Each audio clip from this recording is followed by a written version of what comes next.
Hi, Abraham. Good to see you again. It's amazing how my question piggybacks right on what we just talked about, but I have two questions today. One is, I tend to worry a lot about a lot.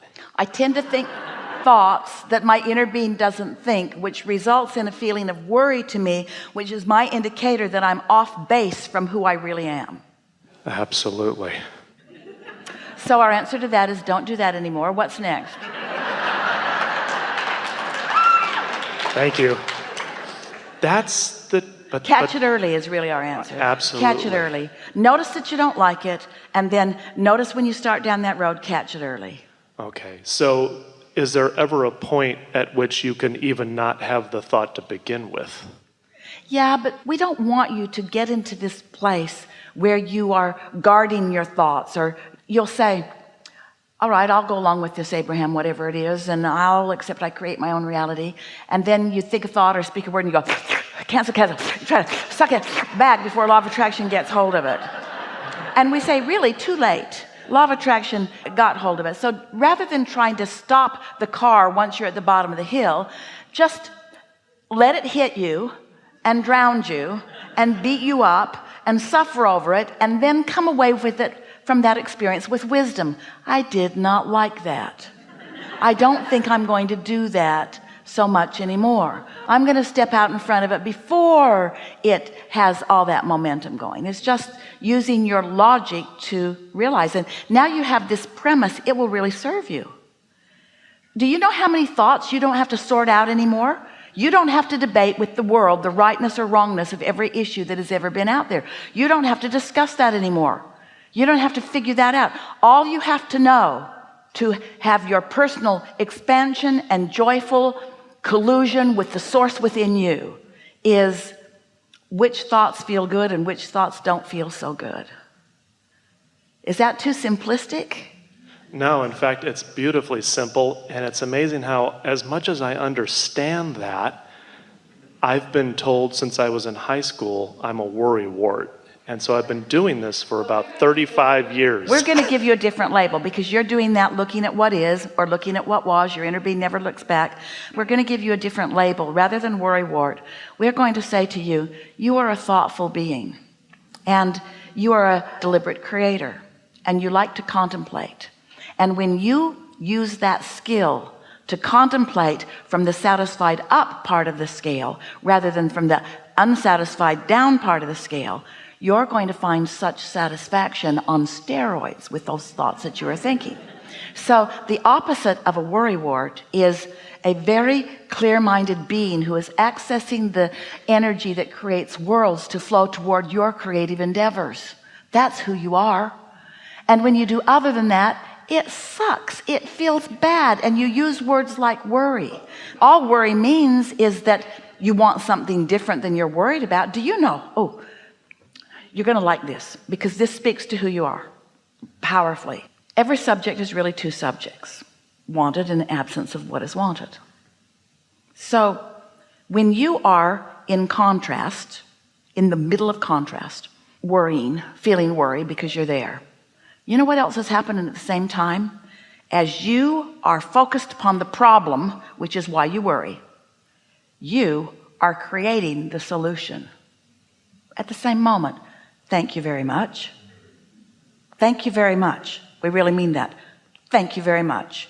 While you are stewing over the problem, you are creating a solution, which is the expansion of the universe.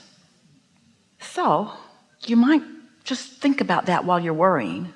Hey, I am creating the solution here, and while I can't see it because I'm so actively intertwined with the problem, when I let this go, since I own this, and since my inner being is all over the solution, and my inner being is revealing to me things about the solution all day, every day, in the absence of my worry, the solution will occur to me. And you know what that'll make you do? We want this to happen to you. We want you to feel about your worry like we feel about your worry. Thank you very much. Thank you for being willing to acknowledge that something isn't the way you want it, and for launching a rocket of desire for the improvement of all that is in generations to come. But now do yourself a big favor and use your guidance system the way it's meant to be. As soon as you can, turn your attention toward what you're wanting. And so sometimes those subjects that you've worried about for a long time, they'll keep coming to you, so you can just sort of chip the edges off of them a little bit at a time. Because every time you feel a little relief, your vibration is where you last left it. So as you're really worried about something, but then you talk about these general concepts and you remind yourself that you're creating solutions, then you've moved it to a different place. And in time, that worry is going to be more like satisfaction, where you have more creative control. Don't ask yourself to defy the laws of the universe. Don't ask yourself to stand at the bottom of the bay and stop that momentum. Stop it sooner. And be proud of yourself for being knocked over by momentum enough times to help you make a new decision. And my new decision is, I don't want to worry so much. My new decision is, I want to be more aware of my guidance system. My new decision is, I want to be more in sync with who I really am. That helps me. Thank you. There was something else? One other thing, yes. My wife and I have a business of selling artwork for 3 years now. To be right to the point, the point doesn't help you all that much, does it? Because you're about to activate a what is that you don't like. Yeah. And because you're doing it with Abraham, you think you're going to get away with it. But that is what causes worry. That is what causes resistance, because you're about to say something that is the opposite of what you want. Correct. So try something new here. What do you want relative to your business? We want to sell artwork. One day there was someone sitting in the hot seat who had a house they wanted to sell. Been on the market for a while. And we said, why do you want to sell it? And they said, because it's too small for us. It's getting kind of run down. Some of the things don't work anymore. And we said, so this is the advertisement you're sending to the universe. Come and buy this decrepit place from us that we no longer want. How's it working out? So then we ask, how did you feel about that house when you first found it? They said, oh, our family was young. We were so excited about this house. It was just right for us. We could afford it. It was in the perfect place. We didn't have much furniture, but we kept going and buying another piece. And every weekend we'd go buy another plant or another tree and we'd plant it. And we said, now that's the advertisement that you're sending to the universe. And then a message came to the office. In less than 10 days, that house sold. Because what they were emitting to the universe was something that matched what people were looking for. Nobody is looking for art that doesn't sell.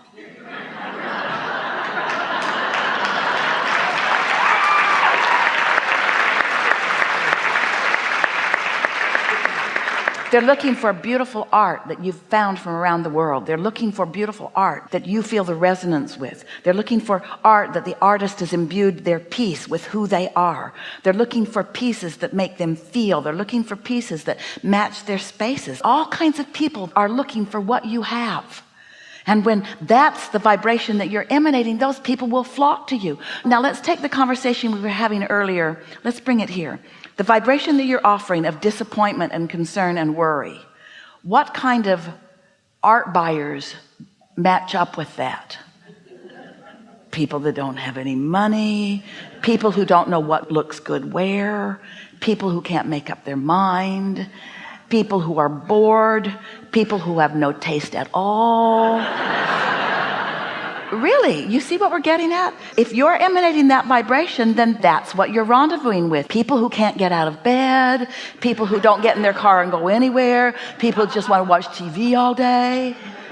But when you send this advertisement to the universe, when you get excited about your gallery, when you get excited about your pieces, when you feel the beauty of them and you feel the appreciation for the creation of them, and that's what you're emanating, a whole different segment of society will come to you. And it doesn't matter by what path you think they're going to come, because they don't ever come through the path you think they're going to come. Somebody will tell somebody, will tell somebody, will tell somebody, will tell somebody. All kinds of inspiration will come to you. And the process of enlivening your path will be a life-giving process to you too. You'll look back on those days because you know what you remember most? You remember most, even though we're not encouraging you to spend very much time remembering. You remember when momentum is beginning. You remember those moments from relief into some momentum. And hear this. This is the most significant thing that we've said all day. When you find yourself comfortably resting in satisfaction, where you are in the control of whether you go more or less satisfied, in this satisfied end of the equation where there's no resistance, momentum picks up speed so quickly. You know why? Your inner being's all over it. That's what your inner being's been knowing. And when you know, when you turn in the direction of what your inner being knows, that's why people will say, I languished all my life and then I had my breakthrough and I was an overnight success. And we say, no, you weren't. You had all that contrast that set you up for that. But you don't have to pay any more price. You've already created it. It's in your vortex. Now just let it rip. Okay. Thank you. Good afternoon. It is. This might be very brief. I raised my hand so my wife could get called on. Too bad. Can't create in her reality. If she was offering a vibration like that, we'd have called on her. Well, I'm here because of her vibration, so I'm very appreciative. But I guess from what I've learned here, this is my first time. You can come up here and just offer thanks and be in gratitude. Yes, you can. So if your wife were here, what do you think she'd want to talk about? We actually discussed that. That was a good plan because she can't get up here.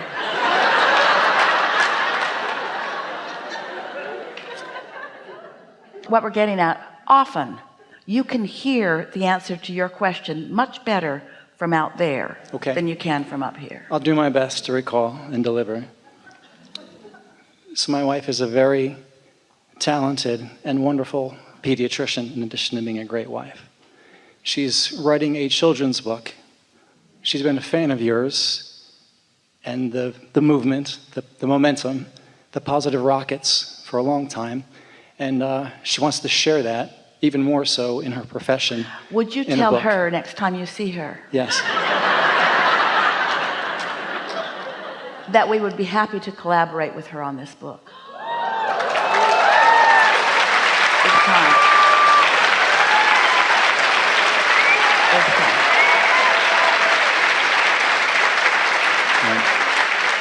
Because she's got the perfect life-based questions, and we have the perfect life-based answers. My work here is done. Yes, Thank it you. is.